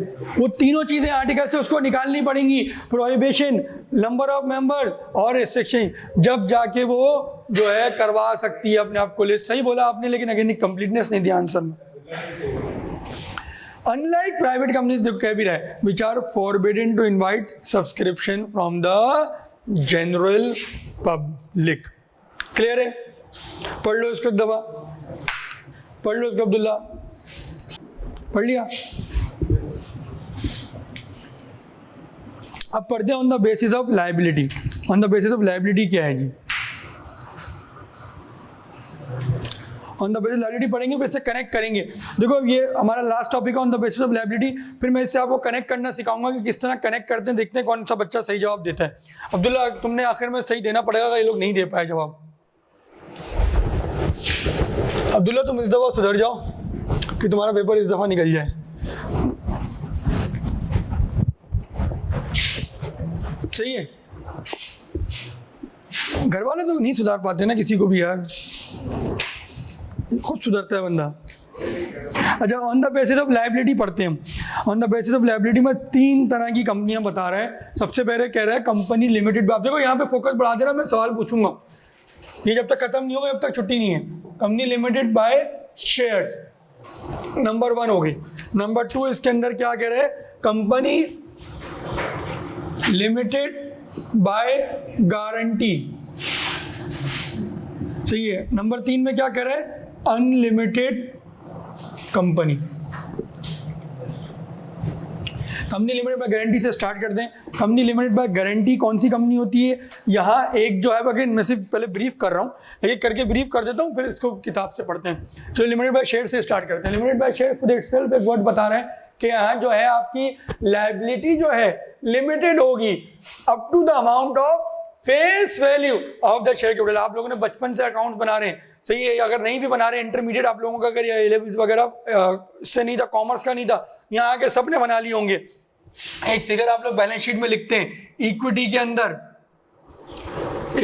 सबसे पहले लिखते हैं ऑथराइज कैपिटल, इसके नीचे आप लोग लिखते हैं शेयर कैपिटल या पेड अप कैपिटल। जो आप लोग लिखते हैं इसका क्या मतलब होता है? इसका मतलब होता है कि मेंबर्स की लायबिलिटी, यहाँ जो भी अमाउंट आ रहा है 100 मिलियन आ रहा है, मेंबर्स की लायबिलिटी 100 मिलियन तक है। इससे ऊपर उनसे 1 रुपया भी नहीं मांगा जाता। सही है। कंपनी लिमिटेड बाय शेयर्स का मतलब क्या होता है कि जितने उनसे उस वक्त ले लिए गए इतनी ही उनकी लायबिलिटी थी। अब इससे ऊपर उनसे 1 रुपया भी नहीं मांगा जाएगा। कंपनी वाइंड अप हो गई अगर उधार अगर थे 110 मिलियन के और कंपनी का पेड अप कैपिटल 100 था, तो 10 क्या हो जाएगा, बैड डेट हो जाएगा। कोई भी इनसे रिकवर नहीं कर सकता। यही अगर उधार वगैरह ये सारी चीजें एक्सपेंसेस वगैरह मिला के 70 था, सही है, तो ये 30 इनका जो है बच जाएगा। ये मेंबर्स को डिस्ट्रीब्यूट हो जाएगा कि भाई आपका पैसा था, ये बच गया। ये जो आप लिखते हैं ये फिगर, इसका ये मतलब होता है कि मेंबर्स की लायबिलिटी इस अमाउंट तक है, इससे ओवर एंड अबव 1 रुपया भी नहीं जाएगी। सही है, एक सेकेंड। फिर आता है आपका अनलिमिटेड बाय शेयर्स के बाद अनलिमिटेड पढ़ाता हूं मैं, इसको एंड में पढ़ाता हूं। अनलिमिटेड का मतलब, यासिर जाग रहे हैं आप? अनलिमिटेड का मतलब क्या होता है कि आपकी लायबिलिटी क्या है, अनलिमिटेड है। कोई बेवकूफ़ी होगा जो ये कंपनी बनाए, पार्टनरशिप ना बना ले, कंपनी भी बनाया, इतने बड़े प्रोसेस से गुजरे, उसको रेगुलेट भी कराया, उसका अकाउंट भी बनाया, उसकी मीटिंग भी कराया, उसका अकाउंट सबमिट भी कराए, उसमें ये भी करे वो भी करे, 50 तरह की चीज़ें करे और लायबिलिटी अपनी अनलिमिटेड रखे। तो ये लॉ ने ऑप्शन ज़रूर दिया है, लेकिन कोई बेवकूफ़ ही इसको बनाएगा। मैंने आज तक प्रैक्टिकली कोई कंपनी नहीं देखी जो कि अनलिमिटेड हो, क्योंकि कोई लॉजिक, कोई सेंस नहीं बनती। आप कंपनी बनाते ही क्यों हैं, क्यों पार्टनरशिप जो कि एक आसान मोड है उसको छोड़ के आप कंपनी बनाते हैं? रीज़न यही होता है कि आपकी लायबिलिटी लिमिटेड हो, आपके घर बार और आपकी गाड़ियाँ, आपके असासे ना बिके, पर्सनल एसेट आपके बच जाए। तो ये कोई बेवकूफ़ी बनाएगा। इसमें क्या होता है, लायबिलिटी अनलिमिटेड है, ये अगर यहाँ 110 है, यहाँ अगर 110 है तो रिमेनिंग 10 क्या होगा आपका, पर्सनल से रिकवर होगा। जो कुछ भी जितना भी आपके पास है पर्सनल से रिकवर होगा। सही, जो भी आपके नाम पे चीज़ है, चाहे आपके बच्चों के यूज़ में, आपकी बेगम के यूज़ में, भाई के यूज़ में, जो भी आपके नाम पे चीज़ होगी वो आपकी बिक जाएगी, जब तक ये 10 जो है वो रिकवर ना हो जाए। सही है। अच्छा, अब आए गारंटी लिमिटेड। गारंटी लिमिटेड क्या होती है? अगेन इसकी प्रैक्टिकली अब कोई एग्जांपल नहीं है। ये stock exchange used to be a guarantee limited, सही है। फिर गारंटी लिमिटेड से पब्लिक लिमिटेड हुई, फिर ये पब्लिक से फिर ये जो है अब लिस्टेड पे चलेगी, अनलिस्टेड से अब लिस्टेड हो गई। स्टॉक चेंज अपने ही पास खुद ही लिस्टेड है। गारंटी लिमिटेड क्या होती है? गारंटी होता है, जिसका वर्ड खुद जिस तरह बता रहा है कि गारंटी मेंबर देता है कि मैं इतना एक्स अमाउंट कंट्रीब्यूट करूंगा in the event of winding up of the company. आज वो जब कंपनी बन रही है तो वो गारंटी अंडरटेक कर रहा होता है, बोल रहा होता है कि अगर कंपनी बंद हो गई तो मैं इतना अमाउंट पे करूंगा। नहीं, कॉन्ट्रैक्ट एक पेनल्टी नहीं है, बेसिकली उसका कंट्रीब्यूशन है। It is a contribution on side of the member कि मैं इतना अमाउंट कंट्रीब्यूट करूंगा जी। नहीं, यही ब्रेकअप होगा इसका। जितना, जैसे मिसाल के 100 मिलियन है, यहाँ पे 5 शेयर होल्डर्स हैं, ये 3 हैं, सबने कहा 33, 34 हम गारंटी करते हैं, तो ये 33 मिलियन इसकी अमाउंट होगी, ये मैक्सिमम इतना देगा, ये मैक्सिमम इतना देगा। आपका कोई सवाल था उस वक्त?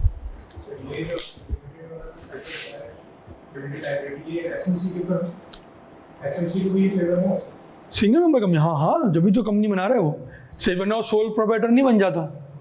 जो जोड़िया बाजार बैठे हुए, सदर में बैठे हुए, ये सारे सोल प्रोप्राइटर ही है ना बेसिकली। इनको सिर्फ टैक्स देना होता है। वो कंपनी बना रहा है, किसी के एम्बिट में आ रहा है, रेगुलेटर के एम्बिट में आ रहा है, उसके अम्ब्रेला में आ रहा है, तो कोई तो फायदा उठाएगा ना, बिल्कुल। अब इसको कागज से पढ़ते हैं और फिर आप लोगों से मैं सवाल करता हूँ इसके अंदर। अब ये सवाल सबने मेरा सुनना है और जवाब देना है। ये इसको कागज से पढ़ते हैं। क्या कह रहे हैं, रीड करो ऑन। तुम जमाइए बहुत ले रहे हो। कंपनी लिमिटेड बाय शेयर्स, कहाँ जा रहे हो तुम? खाम से। Company limited by shares, The company limited by shares the living liability of its owners is restricted in law to the face value of the share. Face value of the shares they on, जितनी paid up value है, face value है, ये इसी के limited है इनकी liability, इसी के अंदर इनकी लायबिलिटी, इससे ओवर एंड अबव कुछ भी नहीं देना। जोर से तो पढ़ो थोड़ा। This is Liability company. Limited liability company, इसे कहते हैं लिमिटेड लायबिलिटी कंपनी। आपका नाम क्या है? उमर। ये पढ़ो, लिमिटेड बाय गारंटी। जोर से। means the company having the liability of its members limited by the member. अब मेमोरेंडम क्यों कह रहा है कि वो जो गारंटी का जो अमाउंट होता है, इधर सुनो बच्चों, जो गारंटी जो उस अमाउंट को वो करता है कि मैं इतने दूंगा, वो मेमोरेंडम ऑफ एसोसिएशन के अंदर आएगा। अगेन डिटेल में नेक्स्ट चैप्टर में पढ़ेंगे। सही है, आगे। Writing to such amount as the members may undertake to contribute to the assets of the company. May undertake क्यों लिखा है, शाल अंडरटेक क्यों नहीं लिखा? मे क्या, मे का यहाँ क्या मतलब है? जुमले को पढ़ो, मुझे जरा समझाओ, मे का यहाँ क्या मतलब है? मैं चाहे तो दे, चाहे तो ना दे। हाँ, आप बताएंगी जो बैठी हुई हैं। आपका नाम क्या है? हाँ, पूरिया। आप बताएंगी जल्दी से। मे का क्या मतलब? बाकी बच्चे सोचेंगे, 30 सेकंड है आपके पास, जल्दी से बताइए। मे का क्या मतलब है यार? चाहे तो दे, चाहे तो ना दे। लेने आए तो मुकर जा, नहीं मैं तो नहीं दे रहा, मैं लिखा हुआ है। बताओ उरिया, मे का क्या मतलब? अगेन देखो, पढ़ना सीखना लो, बहुत आसान है, मैं बताता हुआ चले जाऊं चीजें। देखो ये लिखा है, इसका ये मतलब मेरा टाइम भी बचेगा। हो सकता है आप कहें आपका टाइम भी बच रहा है, लेकिन ये टाइम बचना ही नुकसानदेह है। आपको पढ़ना आना चाहिए। लो बताओ, आप बताओ यासिर। सर बनाते वक्त उसकी मर्जी है, वो गारंटी देते, यानी जब कंपनी बन रही हो। नहीं, गारंटी लिमिटेड में गारंटी दे या ना दे कैसे मर्जी हो सकती है? तुम बताओ उमर, तुम्हारा सोचो यासिर। उमर जल्दी से आप बताओ। आपका नाम क्या नाम था? भूल गया मैं। जोएब। जोएब बताओ। ऑन बताओ उमर। On spot contribute. हाँ, ऑन स्पॉट कंट्रीब्यूट नहीं। देखो दोबारा पढ़ते हैं। अब देखो इसको इंटरप्रेट करो। Means a company having the liability of its member limited by the memorandum to such amount as the member may undertake to commit. Amount पे मे कह रहा है, वो कंट्रीब्यूशन पे मे नहीं कह रहा। अमाउंट कह रहा है, जितना चाहे ही लिखना है लिखो। अब दोबारा पढ़ो, देखो ये सेंस आ रहा है, पढ़ो एक दफा दोबारा। अब जो मैं कह रहा हूँ उससे वो सेंस आ रहा है? हाँ उरिया पढ़ो, ये जो मैंने सेंस दिला रहा हूँ क्या वो सेंस आ रहा है? कोई भी अमाउंट तुम जो कंट्रीब्यूट करना चाहो, लेकिन जो लिख दोगे फिर वो देनी पड़ेगी। एक दफा जो लिख दी फिर वो देनी पड़ेगी। गारंटी लिमिटेड, हाँ exactly 33, 33, 34 at the time winding up. Again इसकी डेफिनेशन है पूरी, वो अगले चैप्टर में आएगी। सही है, समझ में आया? सेंस बना? अब पूरिया समझ में आया? मेमो ये नहीं कह रहा था कि चाहो तो दो, चाहो तो ना दो, वो कहता है एनी अमाउंट यू में। सही है, आगे पढ़ो। कौन पढ़ रहा था? उमर पढ़ रहा था ना? उमर पढ़ो आगे। बोले शुरू से पढ़ो, शुरू से पढ़ो, जल्दी से पढ़ो, शुरू से पढ़ो, जोर से पढ़ो। Means the company having the liability of its members limited by the memorandum to such amount as the members may undertake contribute to the assets of the company in the event of its being wound up. In this form of company, the liability of the members continues for 1 year After he ceases to be member। ये definition यहाँ पे थोड़ी सी लिखी हुई है, आगे इसका पूरा एक्सटेंशन है। नेक्स्ट चैप्टर में इसकी पूरी एक्सटेंशन है, मैं जानबूझ के यहाँ नहीं बता रहा। आप समझो यहाँ फुल स्टॉप मार दें बीइंग वाउंड अप पे। अभी के लिए यहाँ फुल स्टॉप आ गया आपका। वाइंडिंग अप के लिए वो जो कहता है कि मैं आज जो कह रहा है कि मैं इतने अमाउंट कंट्रीब्यूट करूंगा जब कंपनी वाइंड अप हो जाएगी, इसे कहते हैं गारंटी लिमिटेड। गारंटी लिमिटेड में और मैं नॉट हैव शेयर कैपिटल, ये भी अगले चैप्टर में हम देख लेंगे इसको। आखिरी बात क्या कह रहा है? Unlimited company. हुरिया पढ़ो जोर से इसको। Unlimited company means a company not having any limits on the liability of its members. और not having any limits on the liability of A member. अच्छा मुझे एक बात बताओ, बल्कि नहीं, पहले मैं 1 मिनट देता हूँ, क्विकली इसको रीड करो, फिर मैं सवाल पूछता हूँ। क्विकली इसको रीड करो सारे बच्चे, मैं सवाल पूछूंगा, मुझे सवाल का जवाब चाहिए।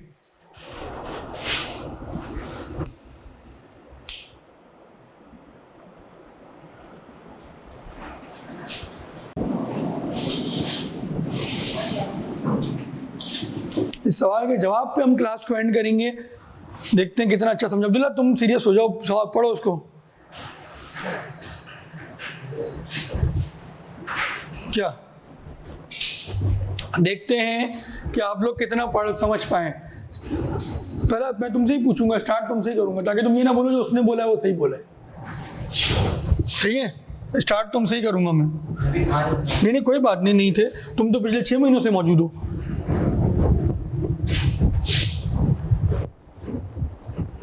पढ़ो जल्दी पढ़ो। पढ़ लिया तो मुझे बताओ, हाँ, जाके टाइम वेस्ट ना हो। पढ़ लिया बच्चों? यासिर, ज़ेब, आप जो है इधर क्यों देख रहे हो? पढ़ लिया आपने? ऑन उमर हुरिया पढ़ लिया बेटा? और तुम बताओ। नहीं, तुमने पढ़ लिया। तुम जवाब दो मेरा कि बताओ, इसमें लिखा है कि हमने 5-6 तरह की बातें पढ़ी। प्राइवेट लिमिटेड पढ़ा, पब्लिक लिमिटेड पढ़ा, सिंगल मेंबर का भी मैं नहीं बोल रहा। पब्लिक में हमने लिस्टेड लिस्टेड पढ़ा, वो एक अलग चीज़ नहीं है, वो पब्लिक ही है। हमने प्राइवेट पढ़ा, पब्लिक पढ़ा, फिर हमने पढ़ा कंपनी ये टाइप्स ही हैं, फिर हमने पढ़ा ऑन द बेसिस ऑफ, फिर हमने पढ़ा लिमिटेड बाय गारंटी पढ़ा, लिमिटेड बाय शेयर्स पढ़ा, अनलिमिटेड पढ़ा। मेरी एक बात का जवाब दो, प्राइवेट कंपनी मुझे बनानी है, प्राइवेट कंपनी मुझे बनानी है, प्राइवेट कंपनी कौन सी होगी? लिमिटेड बाय शेयर्स बनाऊंगा, इनमें से कौन सी हो सकती है? लिमिटेड बाय शेयर्स हो सकती है, या लिमिटेड बाय गारंटी हो सकती है, या लिमिटेड बाय और अनलिमिटेड हो सकती है। ले जाओ, लिमिटेड बाय गारंटी हटा रहा हूं मैं, बताओ अनलिमिटेड हो सकती है, बताओ प्राइवेट लिमिटेड कौन सी होगी? लिमिटेड बाय शेयर्स होगी। तो अनलिमिटेड में क्या शेयर्स नहीं होते? किसने कहा अनलिमिटेड बाय शेयर्स नहीं होते? फिर प्राइवेट कंपनी कौन सी होगी? और नंबर 2, इनमें से प्राइवेट कंपनी कौन सी होगी? नंबर 2, पब्लिक में कौन सी की? क्या पब्लिक लिमिटेड कंपनी, क्या कंपनी पब्लिक जो है लिमिटेड हो सकती है? क्या पब्लिक अनलिमिटेड हो सकती है? दोनों हो सकती हैं। कैसे? क्या प्राइवेट भी दोनों हो सकती होंगी? प्राइवेट भी दोनों हो सकती है। कैसे? आप इनकी बात से मुत्ताफिक हैं?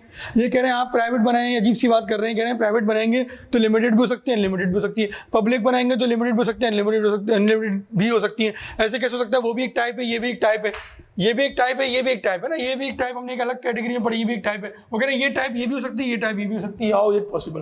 क्या ये सही कह रहे हैं? एक सेकंड, क्या ये सही कह रहे हैं? हाँ या ना? हाँ या ना? जल्दी से हाँ या ना? ये सही कह रहे हैं? हाँ या ना? यस या नो? सिर्फ यस या नो?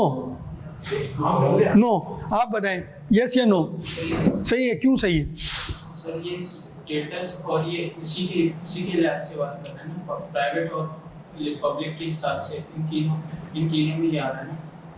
हाँ, पब्लिक मतलब कहना चाह रहे हैं आप कि प्राइवेट कंपनी जो है वो लिमिटेड भी हो सकती है, अनलिमिटेड भी हो सकती है, और पब्लिक जो है लिमिटेड भी हो सकती है, अनलिमिटेड भी हो सकती है। इनका आपस में कोई कनेक्शन नहीं है, सिर्फ दोनों चीज़ें आइसोलेशन में है।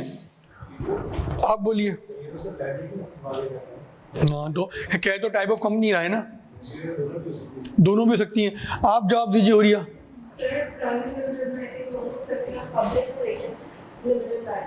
लिमिटेड होगी, पब्लिक में अनलिमिटेड नहीं हो सकती। क्यों?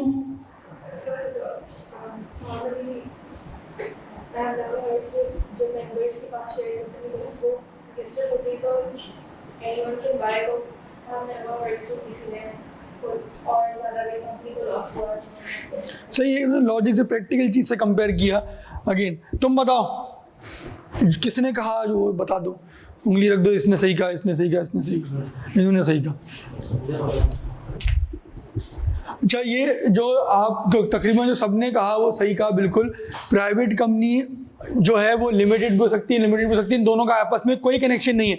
वो टाइप है on the basis of status कि तुम कौन सी कंपनी बनानी। जब जाओगे एससीपी के पास, मुझे कंपनी बनानी है, तो बोलेगा कौन सी बनानी है? आप बोलो कि भाई क्या ऑप्शन है तुम्हारे पास? बोलेगा भाई कम से कम 2 होंगे, मैक्सिमम 50 होंगे तो प्राइवेट है। उसने बोला, आपने बोला हाँ यार, हम तो 3 भाई हैं, तीनों भाई मिलकर बना रहे हैं, हो सकता है कल को कोई चच्चा के, ताया के, हमारे बच्चों के बच्चे आ जाए, सही है हमारे लिए, सही है। तो ये क्या है? अब वो पूछेगा भाई लिमिटेड बाय आपके साथ तुम क्या कैपिटल इंजेक्ट करोगे, उसके बाद शेयर लोगे, अनलिमिटेड रखोगे, क्या रखोगे? अच्छा, अनलिमिटेड कंपनी में भी शेयर्स होते हैं, अनलिमिटेड कंपनी में भी शेयर्स होते हैं, इसकी लायबिलिटी लिमिटेड होती है। शेयर कैपिटल इसमें भी आएगा, बैलेंस शीट से गायब नहीं होगा, इसमें भी आएगा, लेकिन वो लायबिलिटी के लिए रेलेवेंट नहीं होगा। क्यों? लायबिलिटी से ओवर एंड अबव होगी तो आपके पर्सनल एसेट्स बिक जाएंगे। सही है? समझ में आया? तो दोनों चीज़ों में फ़र्क है, दोनों चीज़ें आपने आइसोलेशन में पढ़नी है, दोनों चीज़ों का आपस में कोई कनेक्शन नहीं है कि पब्लिक जो है वो लिमिटेड नहीं हो सकती, पब्लिक जो है वो अनलिमिटेड नहीं हो सकती। बिल्कुल हो सकती है, सही है, कोई भी इसके अंदर हो सकती है। आप वाली बात पार्टली सही थी लेकिन पार्टली गलत थी।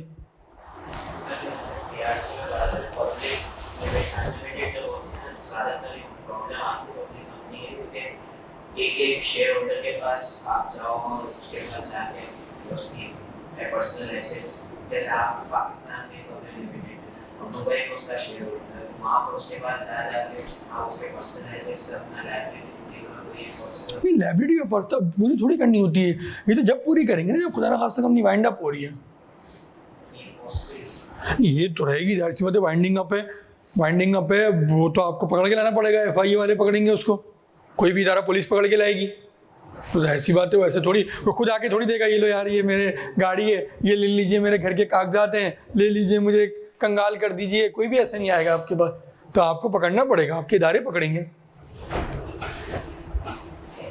सही है, किसी का कोई सवाल? ज़ोएब, तो सवाल ना पूछने के दो मतलब हैं, एक ये कि आपको सब समझ में आ गया, एक ये कि आपको कुछ भी समझ में नहीं आया। आपके साथ क्या स्टोरी है, क्योंकि आप खामोश हैं? ऐसी बात नहीं है, आपको सब समझ में आ गया। दोस्त नहीं आया आपका? आना था उसने, हाँ? पास है तो क्यों आए? आपके यहाँ से कोई सवाल? अब्दुल्ला का सवाल ये होगा कि छुट्टी कब हो रही है। हुरिया बेटा आपका कोई सवाल? ऑनलाइन में किसी का कोई सवाल है तो पूछें। क्लियर हुआ ये प्राइवेट पब्लिक वाली बात? सही है। अभी तो जो आज जो पढ़ा समझ में आया, कल नेक्स्ट क्लास हमारी मोस्ट प्रोबेबली मंडे या ट्यूसडे दिन क्योंकि बहुत इंपॉर्टेंट होगी। मैं चैप्टर नंबर 2 स्टार्ट करा दूंगा, संडे को नहीं होगी। सही है, चैप्टर नंबर 2 में स्टार्ट कर दूंगा। Chapter number 2 is the most important. ऐसा नहीं कि तुम लोगों को मैं कोई वो फजूल का इंटरेस्ट डेवलप करने के लिए कह रहा हूँ। इसकी प्रैक्टिकल जब चैप्टर खत्म होगा खुद ही देख लेना, 15-16 नंबर का सवाल हर अटेम्प्ट में इसमें आता है। और मोस्टली जैसे उमर ने पेपर भी दिया, उमर को आइडिया भी होगा। अब्दुल्ला तुमने तो नहीं दिया ना अभी तक पेपर, जिसने पेपर दिया उसको आइडिया भी होगा कि मोस्ट इंपॉर्टेंट है और काफ़ी टेक्निकल है। तो इंशाल्लाह हम नेक्स्ट क्लास से उसको स्टार्ट करेंगे। जो इसकी डेफिनेशन रह गई हैं वो डेफिनेशन जब वहाँ लफ्ज़ आते रहेंगे तो यहाँ से हम इसको पढ़ते रहेंगे। फिर चैप्टर नंबर 1 और 2 साइमल्टेनियसली हमारा ख़त्म होगा तो हम इसके पास से बस के तरफ इंशाल्लाह जाएंगे। पास से पहले आप लोग करेंगे, फिर मैं जो हूँ इसको आके बोर्ड पे सवाल सॉल्व कराऊंगा, आप लोग के आंसर चेक करेंगे। कोई सवाल था आपका? कितनी होगी यार? चैप्टर 1 और 2 की टोटल 5 क्लासें होंगी, 5 या 6 क्लासें होंगी। सही है, चलें जी, थैंक यू वेरी मच, अल्लाह हाफिज़।